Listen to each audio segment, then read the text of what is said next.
Vik and Chun. I'm here today with Master Coach Chung, a good friend of mine from the States. How you doing?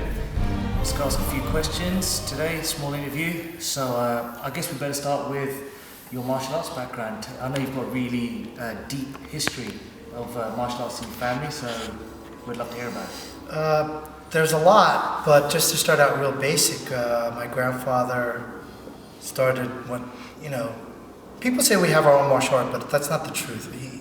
What he referred to as Tung really translated as karate or empty hand. So that's not something stylized, that's just general. But what he founded and what he was known for was Kwan, which is mu meaning martial or to prevent conflict or create peace. Dak meaning virtue, and Kwan meaning school or brotherhood. So it's a school of military or martial virtue. So in Korea there are 5 major Kwans, like Chung Kwan and other Kwans. But Kwan at one point was the peak or the highest in terms of popularity. It was at one point taught in every school. The decline of that came from actually General Choi Yong-ni, who founded Taekwondo, because they wanted to standardize Korean martial arts. So they gave a false, well, it's a perception, however you want to perceive it. They offered him to join, but my grandfather just wanted the right to express himself for his own martial art. I think he also says that it probably wasn't sincere, it was just a gesture because he was very popular at the time. But they basically shut down all the contracts to teach in the school because one of the kids actually fought another kid using it and killed the kid. So they kind of used that as an excuse to say that, it's deadly. So the reputation was more, that's a killing art, whereas Taekwondo was more of a sport.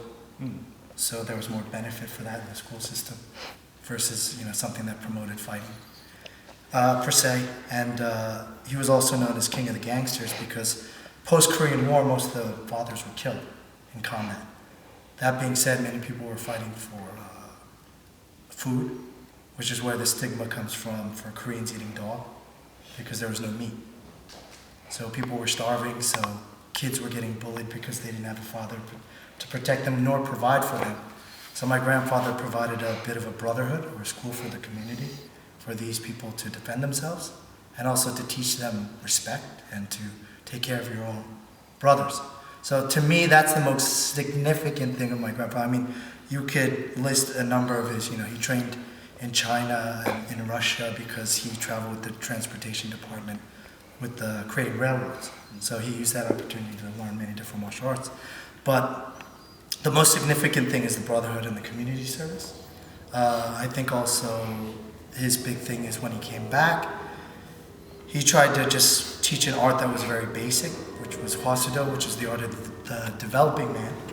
And that was more so just methods of conditioning, patterns of footwork, and 2-person sets. So there are no forms, there's no formalized ranking, and a lot of Korean people didn't know what to do with it because they were so used to karate and judo and that stylized system. So he kind of got frustrated. He went to the library and basically said, here's some Japanese forms here, and translated Chinese forms and other ones. But make sure you use your hip rotation, your intent with your eyes. So his basic thing was do it, but do it with principles. Sure. So he was one of the earliest people. I throw this out to anybody, it's not because I think he's the only person. I'm sure there have been other people. But I have yet to see a martial arts book prior to his that includes a whole chapter on physics. So force equals mass times acceleration, Newton's, 3 laws, and there's a whole chapter in it. So the angle of flexion for striking, at that generation, I've never seen anybody include physics. So to me, my grandfather's biggest accomplishments were brotherhood and community service and applied physics to martial arts and angles. So to me, I think that's pretty rare because a lot of the Japanese at the time were snapping their hip, they weren't rotating. So that's why Koreans were known for follow through on their kicks and rotation on their punches and things of that nature.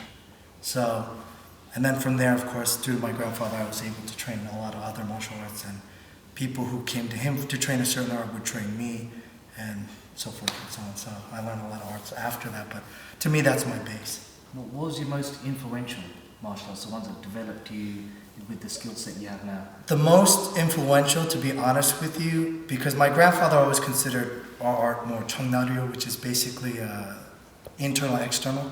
He never claimed it to be strictly internal, nor was it just, he even says in his first man it's like 60% hard, 40% soft. I don't even know if you can break it up like that. But the fact that he wasn't like, it's all, let's, kick each other in the nuts, or it's all, let's just flow with each other. He said, look, there are elements of both in it. And I'm not so highly refined that I could just do this to deflect people. But, I'm not such a brute that I have to, beat people. And he's a pretty slight man, but he conditioned himself every day. So that being said, tracing his roots to who he trained with in China, which was one of Tung Yin-che's in the Yang-style Tai Chi.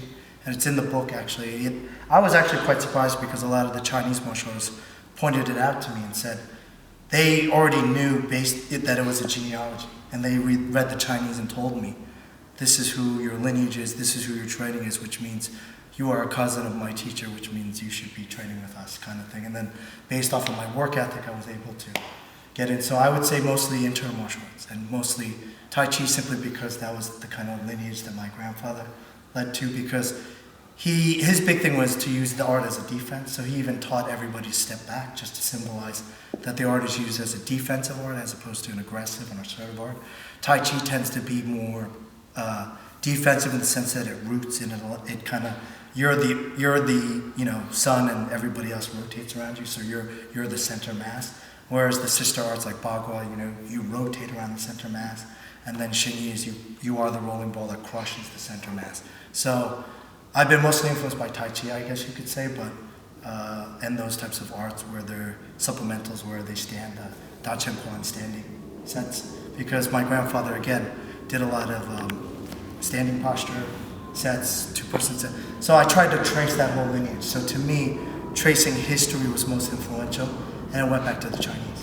So I would say the Chinese internal martial arts have been the most significant of piecing missing pieces for me in the martial arts.